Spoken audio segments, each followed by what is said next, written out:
അയാൾക്കും പറയുവാനുണ്ടായിരുന്നു. ഭാഗം 8. രചന, അവതരണം കാവേരി ശ്രീനി.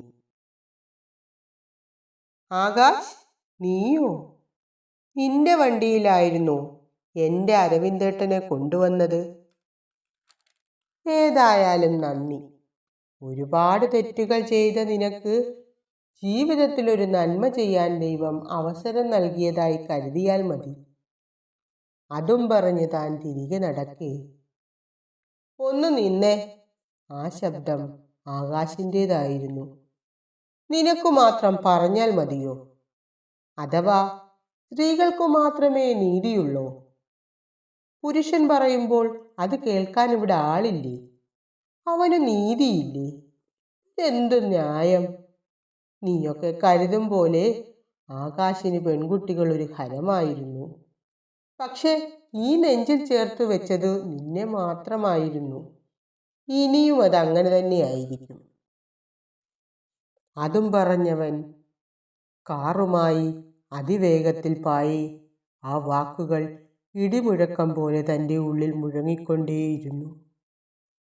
യന്ത്രം കണക്കെ താൻ നടന്നു അരവിന്ദേട്ടൻ്റെ അരികിലേക്ക്.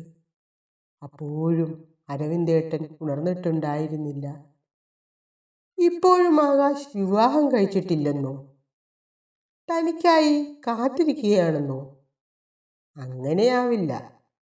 ഇതവൻ്റെ പുതിയ തന്ത്രമാകാമെന്ന് സ്വയം വിശ്വസിച്ചുകൊണ്ട് അരവിന്ദേട്ടൻ്റെ നെറ്റിമേൽ താൻ പതിയെ തലോടിക്കൊണ്ടേയിരുന്നു. പെട്ടെന്ന് അരവിന്ദേട്ടൻ ഒന്ന് അനങ്ങി. പതുക്കെ ആ മിഴികൾ തുറന്നു തന്നെ ഒന്ന് നോക്കി. കൈകൾ ഉയർത്തി നെറ്റിമേലിരുന്ന എൻ്റെ കൈകളിലേക്ക് ചേർത്തുകൊണ്ട്, എനിക്കിത്തിരി മദ്യം തരുമോ? കൊഞ്ചിയുള്ള ആ ചോദ്യം കേട്ട് ഞെട്ടലോടെ തൻ്റെ കൈ പിന്നോട്ട് വലിച്ചു. ഒരു നിമിഷം നിശബ്ദയായി ഇരുന്നു പോയി.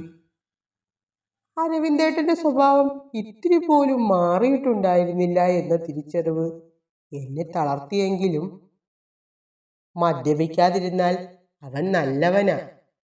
അച്ഛൻ്റെ ആ വാക്കുകൾ മുറുകെ പിടിച്ചുകൊണ്ട് താൻ ഡോക്ടറുടെ മുറിയിലേക്ക് നടന്നു.